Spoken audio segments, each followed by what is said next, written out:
Grab your envelopes and join me on today's Scrapbook Showgram.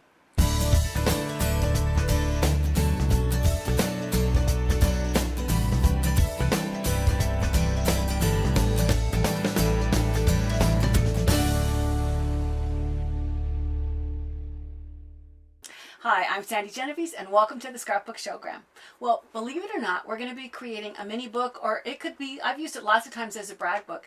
We're going to create it out of envelopes. I've made this style a number of times and I've had so many people ask me if I could remind them how to create it. You're going to be surprised at how easy it is.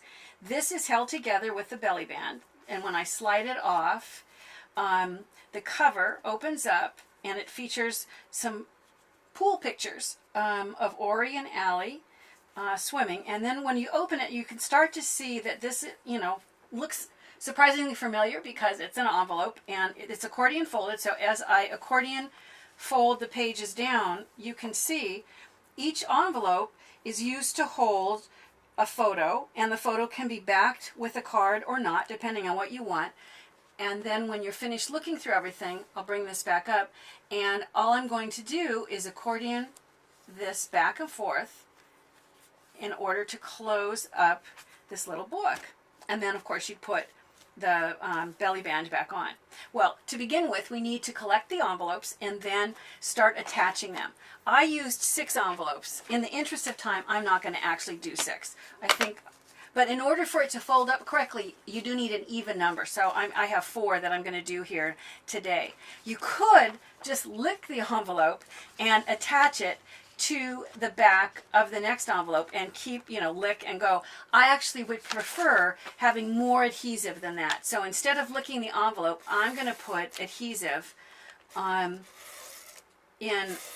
more places on the flap. But basically it goes on the flap of one envelope, and then I'm going to just layer right on top the next envelope, looking to make sure that I'm just lining up the envelopes with the fold line. So when it's in the right spot, you go ahead and fasten it down, and then you add adhesive to the next envelope and place the next one. Once again, lay this over the top, and I don't know how clearly you can see that fold line, but I'm just coming just in, leaving the little bit of the fold to show, so that if I'm folding mountain or valley fold, either way it's going to have clearance and it will fold up. So I'll put adhesive on this, attach it to what will be the last envelope for my sample. As I said, the one that I showed you, I actually had 6 envelopes. You might have enough photos from some event that you want to scrapbook for this summer, or a birthday party, or whatever. You might have, 12 envelopes. Envelopes are not expensive, so it's a very inexpensive way to create your scrapbook. Once you have all of these envelopes, then of course, as I mentioned, you're going to fold this, accordion fold back, fold this. This final one is going to actually be the front cover. Now, I'm going to place what I would call like an inside and an outside front cover. I don't want this flap to be what I see. So I'm going to put a card over the flap, and I'm going to put a card under the flap so that I have this nice sturdy cover. The problem is I have to create a double fold. I don't know how thick to make this. I don't know whether this should be 1/8 of an inch, 1/16, 1/4. It depends how many envelopes you use, and it depends how much stuff are in those envelopes. Do you just have a photo in each one, or do you have a photo and a journaling card? You might have some souvenirs that match the photos, that, napkins from the pool party, let's say. So once you have your items inside each envelope, then fold it up and see how thick this batch becomes, and that will dictate how you're going to fold over this final flap and just how big of a seam or a binding edge you need on this. I've gone ahead and I've created that second. I just use my scoring tool to score that and then make that second fold. So now what I'm going to do is I'm going to place adhesive on the inside, and I want to make sure that I clear the edge. And I want to put it on, because I don't want this flap showing on, you know, the front side either. I'm going to go ahead and put adhesive so that I have both front and back covers. And so I end up with a cover that doesn't look like an envelope, and it makes it sort of hard to tell that this even was envelopes. It just looks like a nifty cover. To decorate the front cover, what I did to start with is I took and I found paper that looked to me like kind of pool bubbles, and I'm going to go ahead and put adhesive on the patterned paper and position it along the top edge, and with the scissors I'll just cut off whatever excess there is. And then what I did was I also added a narrow band here, but first I wanted to add a little pattern to it, so I'm going to use the white pen.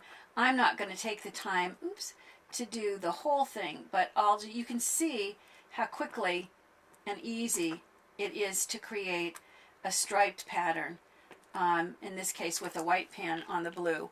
Once you've done enough for the width of this book, then I would place the adhesive on the back and go ahead and tuck this right up against the bubble paper, and once again trim off any excess. And while I'm trimming this, I can see that I didn't trim that bubble paper all that well, so as long as I'm back here, I'm going to fix that. It's going to drive me crazy to see that funky edge. That's much better. Okay, then what I did is I added some of the details. I knew that my belly band was going to go somewhere, and I decided that I didn't want it exactly in the middle. I kind of wanted it off the end. So I started with that same white pen, and I have to turn it to face me so that I can so that I can write correctly. And then with some of an edge, something that is a straight edge, it can be any of your cardstock that you've cut on the trimmer. I'm going to use this as a guide. I'm going to come up a little, and I'm just going to print out my title, which in this case, I'll go ahead and I'll do the P. I'm doing it so that there's extra thickness to it, so that it looks a little bit, it's hard to tell sometimes when you've done it with a pen and when you've actually used a white rub-on. They look so much the same. So I'm writing out pool party,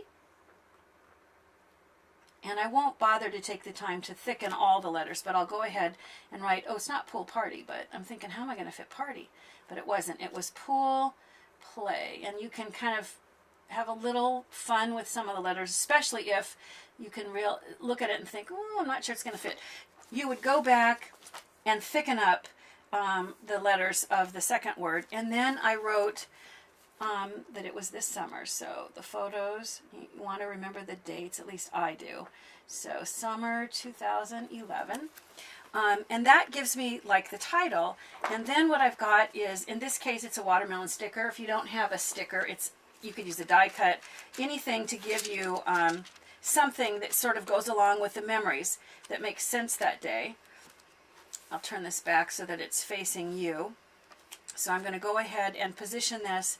I want this to sort of peek out once I put the belly band down. So there's that. And then it was, these photos were at Becky's house in Mission Viejo. So I'm going to write with the same white pen, Mission Viejo. You know, the journaling doesn't have to always be on a separate card. It can be, you know, completed as part of the cover like this. We're going to get to the belly band in a minute, but first let's look at the inside creation. If I open up my original, you can see that on the inside front cover, I've sort of done the same thing. I've taken and a couple of the same paper. One of the things that I like to do when creating a project, just for good design, once I find an element, I don't like to leave it all by itself. If I've used it in one place and no place else, it tends to feel like an add-on. So I'm going to use this so that I repeat this pattern in a few places. I use it not on every page by any means, but that repetitiveness is just kind of a good design principle. So I trim off the excess. Once again, I'm going to add this detail, and I haven't stopped to put the white stripes on this one, but it would be done just exactly the same way as the one that we did when we did the front cover. So you would add the white stripes, and then here is one of the photos of Allie and Ori that I printed out in a smaller 2x3 size. So I'll add adhesive to that, and then you can decide if you want to line this up with an edge, if you want it to be even, if you want, you know, a bottom or a top to have more space. I decided that I wanted it to look roughly like there was a fairly even space all the way around. So that gives you kind of like the inside cover, and I'll probably go back and write some information on there as well. This first envelope that's closed up is going to get decorated once again with a photo. So I've taken a 4x6 photo and I've just trimmed it down. The envelope size that I'm using right now, I'll measure it for you in just a minute. I can't remember the dimensions, but I'm fairly certain that it's an A6. It's either an A6 or an A7. The size doesn't really matter, providing you make sure that it fits the photos that you want. If you don't want to trim excess off of one side, you know, either the long edge or the top edge, depending on if it's a horizontal or a vertical photo, then you need to find an envelope size that will work. And I can see that I put this on the opposite side of where I put the one that I did originally, but there's no reason. It's the beauty of making it yourself. You get to decide. So if you're feeling more like you want it done a little bit different, then you can do it a little bit different. Or if you just weren't paying close attention, then oh well. So I would put the stripes on that as well. And once again, I'm going to go back and do some journaling. Then when you look at the inside pages, the beauty of this is all it is, and it's kind of up to you. You can either just slide in the photos. So if it's like a brag book, you can slide a photo or a few photos in every page, and then somewhere down the road, if you want to switch them out to something else, you can. What I did with mine is I put adhesive on the back because I decided that I'd want the kids to go back and write a little bit. You know, they're old enough that they do write, and it's fun to have their printing and their handwriting, what it looks like over the years. So I thought it would be fun to put this on to a slightly larger card with a little bit of room on the front where you could have, like, maybe title the photo here, and then on the back they can write information about that photo or about that memory, and that's what I did for each of the pages inside. The final one, sometimes I just do one journaling card where you write all the journaling on one, but when it's accordioned back up, then you have the completed album, and it's time to look at the belly band. Well, the belly band is just a strip, and mine is 2 inches wide, and it just has to be long enough. This happens to be 11 inches, but it needs to be long enough that it will wrap around and it will accommodate the thickness. You do the belly band at the end because you want to make sure that however much, if you've got lots of photos or embellishments, whatever you have going on those inside pages, the belly band needs to accommodate that thickness. So if you'll look closely, you can see I have a double seam here that's maybe 1/8 of an inch, maybe not even quite that much. The same as on this side. It wraps around and it's going to overlap, so I'll put a little bit of adhesive on the end and close it up.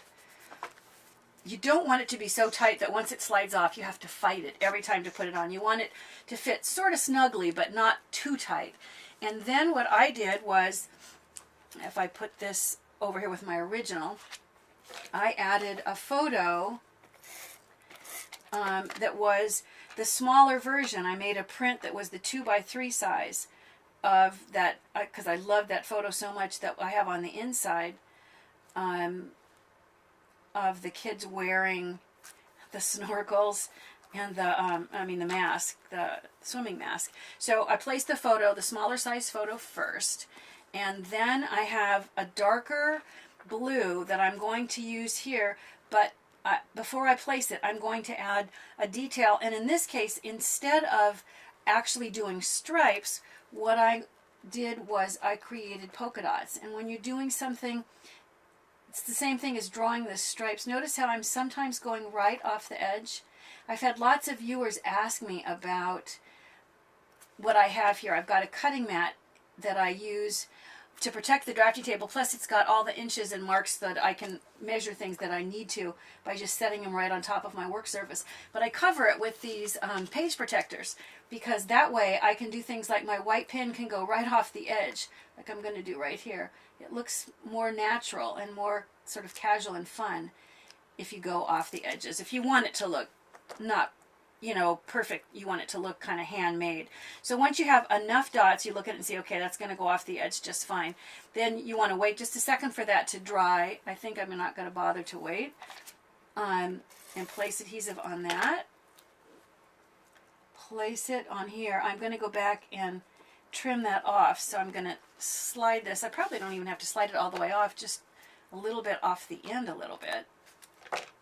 And then the final detail on this belly band was some flip-flop stickers that I know I associate with the beach and with summer in general, because actually this isn't so much the beach as the pool. And once again, I like to go off the edge. I don't know why. Call me crazy, but I just think it looks a little bit more, I don't know, a little more kind of random and fun.